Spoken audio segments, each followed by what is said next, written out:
sternoclavicular mobilization. Okay.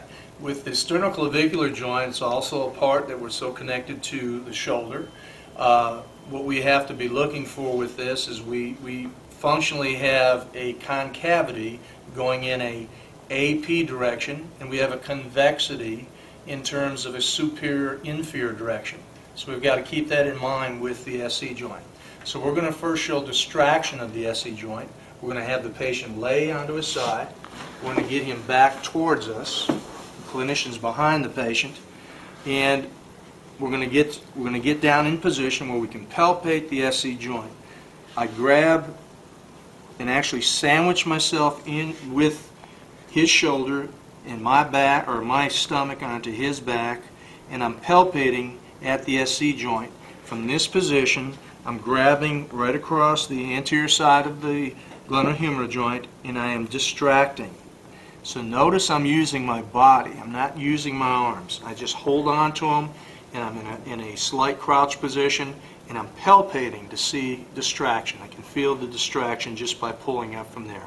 That's distraction of the SC joint. This sometimes can help with a dislocation or just in general help to reposition that joint itself. Next, we're going to lie the patient in supine, and we're going to be looking for, as I act or passively move and palpate, horizontal adduction, horizontal abduction. Okay, if there is a problem at the SC joint, and the SC joint, when he's going into horizontal abduction, is not translating posteriorly, I want to do a posterior glide. So with this position, I rest. I'm going to bring you over a little bit this way so your elbow's in a good position. Again, I'm going to palpate, find that SC joint. I'm working off of his left clavicle. My thumb is right on the joint line. Here's the end of the SC. This thumb is my palpating thumb, and this thumb comes over the top. So I'm going to do a posterior glide with the SC. So I'm determining that. Notice I'm not coming in here with my fingers pointing. I get a nice wide grip, and I just do a small posterior glide. And I can feel the translation with this thumb. Okay? So that's a posterior glide of the SC joint. Next thing we're going to do, since he's here, is the yucky one, the anterior glide of the SC joint. So I want to get a little bit of slack up into the joint. I may even have his head and neck come this way so this slackens up.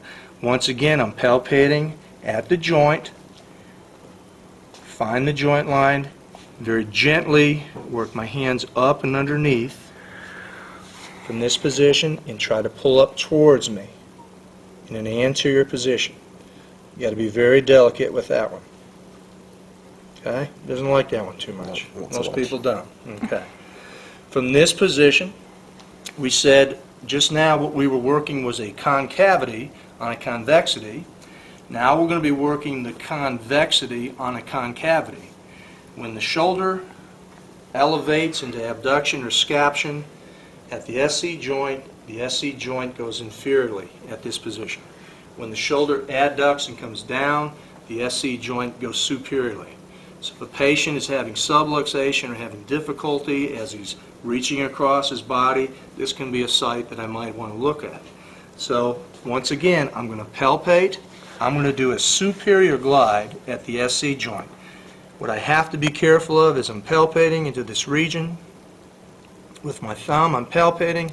I'm going to get my thumb on the inferior side of the SC, of the clavicle.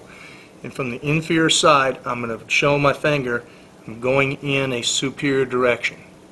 So I don't want to be on top, I want to be underneath. And the finger here is showing me the direction that I'm pushing him in. And it's very subtle, it's very gentle. Also very delicate region, as we know. Lastly, we're going to do an inferior glide. So I'm going to reposition my body as a clinician this way. I'm going to take this thumb and I'm going to palpate at the SC joint so I know what's going on there, and this thumb's going to lay superiorly on that border of the clavicle.